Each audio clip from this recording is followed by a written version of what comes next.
So, hello, folks and friendly YouTube's people. I'm Tim Ostendorf, your Joan Sutherland fanatic. It's been a couple of weeks since I've done one of these videos, and so here I am back again. It's the day after Easter 2013. It's Monday, April Fool's Day, April 1st.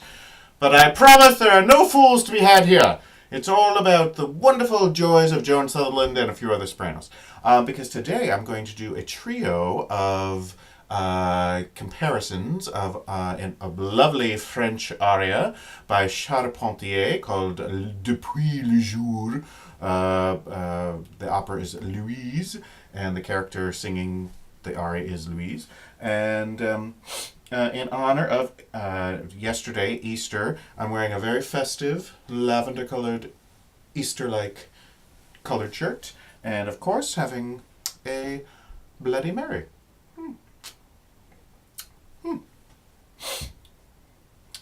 There's an Easter... I don't know. There's some joke there, and I'm not even going to go for it. But anyway, as far as my Bloody Mary goes, I'm not really one for the flavored vodkas, but I do enjoy the absolute... ruby red grapefruit, love the grapefruit, and the pepper one, which makes a really nice Bloody Mary. And so I have a little Bloody Mary, and that has the vodka, it has a fresh lemon. I like to garnish with both the celery and olives. Can you see that?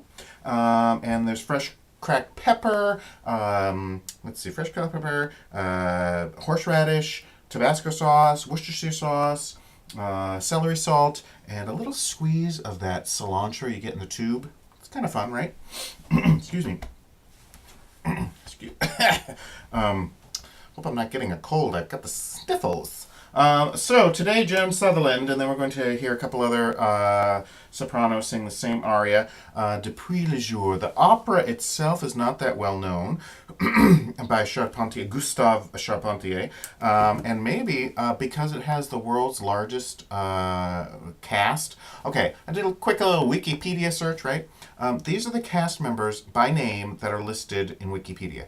Julienne, Louise, mother, father, the noctambulist, Irma, Camille, Gertrude, Elise, Gavroche, première, apprentie, chiffonnière, Blanche, Suzanne, Laitière, Madeleine, Balayeuse, Plélieuse, and Glagneuse, Marguerite, Chiffonnière, Brocolieu, first philosopher, second philosopher, chansonnier, sculpteur, étudiant, poète, peintre, bohème, chantabite, first garde, second garde, apprenti, danseuse, and workers and residents of Paris.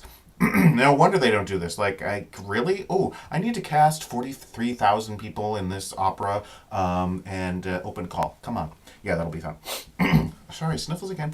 And before we get to the music, I'll read. Okay, so she's a teenager. She is in love with Julienne. Louise loves Julienne. Her father wants her to stay at home, and she wants to leave. It's Paris. It's think of La Boheme, that sort of time frame. And she eventually does leave and blah, blah, blah. So anyway, depuis le jour, since the day I gave myself, my fate seems all in flower. I seem to be dreaming beneath a fairy sky. Fairy sky? Oh, well, anyway. My soul still enraptured by that very first kiss. What a wonderful life. My dream was not a dream. Mon rêve n'était pas un rêve. My dream was not my French is terrible, I'm sorry. In the garden of my... love spreads its wings over me, and in the garden of my heart a new joy sings. Everything resonates, everything rejoices in my triumph. About me all is smiles, light, and happiness, and I tremble deliciously at the delightful memory of the first day of love. What a glorious life. Oh, how happy I am. Ah, souvenir charmant.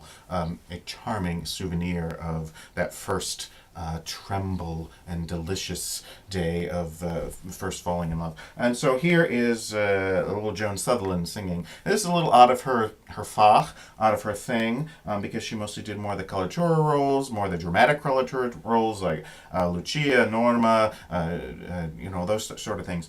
So this is her doing something a little different, and I don't even have a full recording of it. So I don't know. We'll listen to it and we'll talk about it later. Or we'll talk about it while I'm playing it. Or a little bit of both.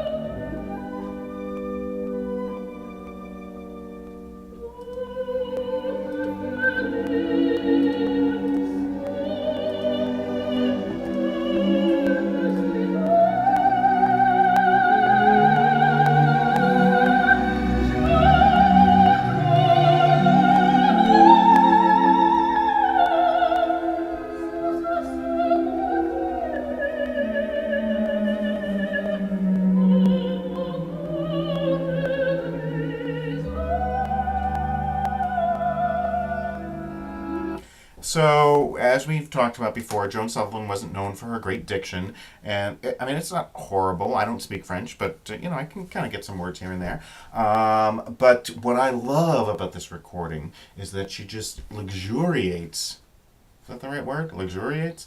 She just is like, she's like imagine the orchestra is this big, soft, plushy, uh, uh, down covered bed, whatever thing, and she's just like lying on it, just like floating on it, and like you never feel that her voice is pushing or it's just this wonderful, rich, lusciousnicity of it all.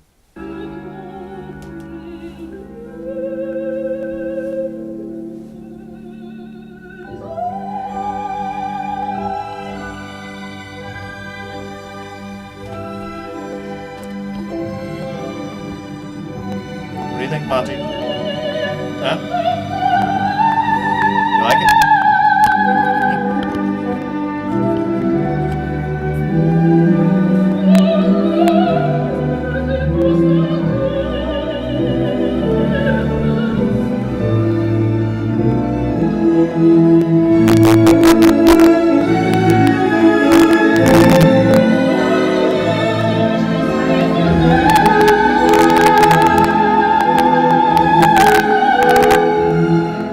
And that once it, oh, by the way, that was my dog Monty. You've probably met him before.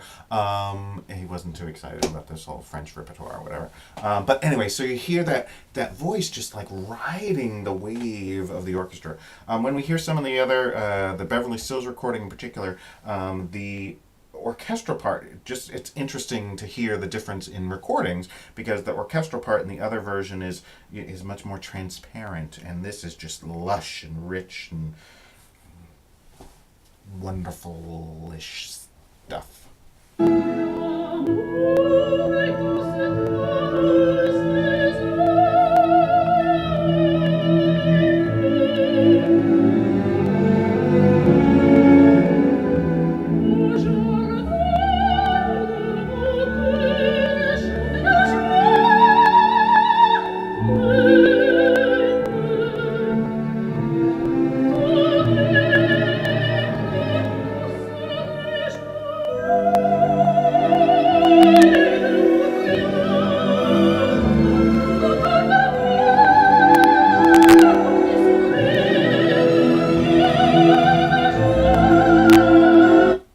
Big old dog hair hanging off my shirt. Sorry about that, Monty. I love you, but really?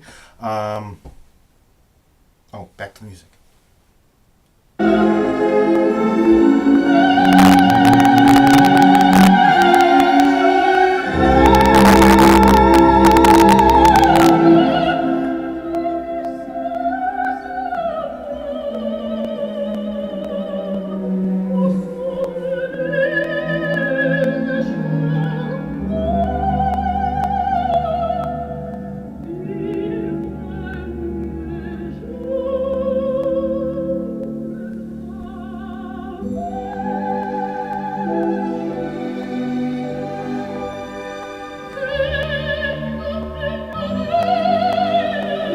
So here's a big phrase that's infamous or famous in that goes up to this beautiful high B natural, and I double checked on the piano. It's a B natural, and I wish I had the score because I'm assuming it's written pianissimo with a crescendo.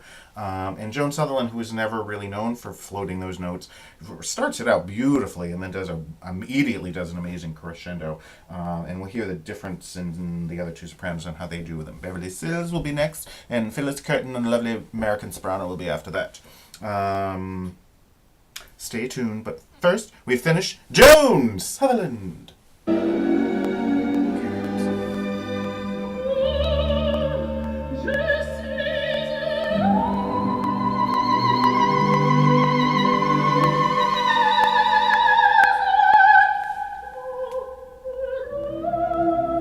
Did you hear did you hear the echo of the high note? It was like there's just like split second when the high note ends, and there's just like this little echo before she comes in.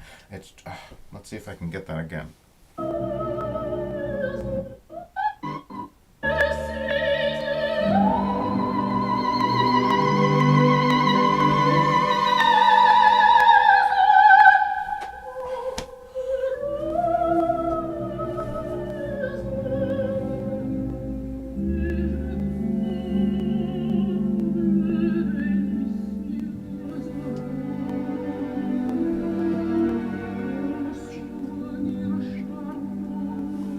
I love that after that high B, and then it's this low souvenir charmant. This lovely, rich lower.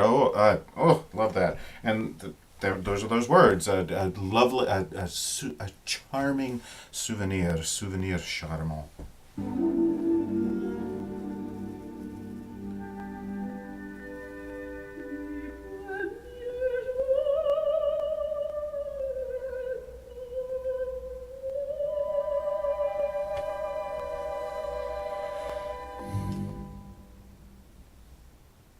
And did you hear that little plunk? It's a little orchestral bit. Boom. Let me I'll play that again. Hold on a second.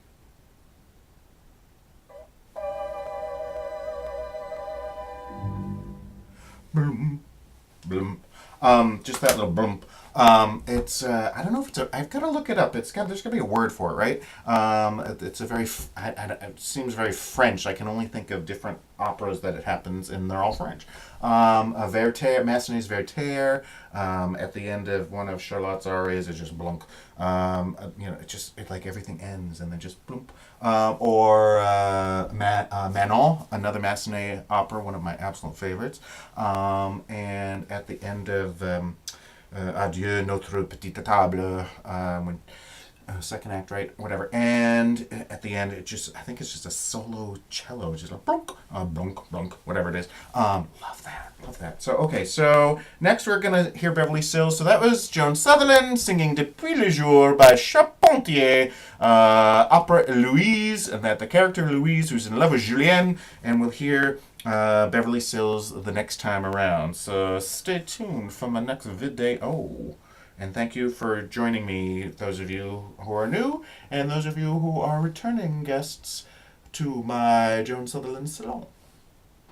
Oh, I was pressing the button on my bows instead of the other one. Here we go. That's the one to shut. To shut. I said shut. Shut it off, Tim. Shut it off.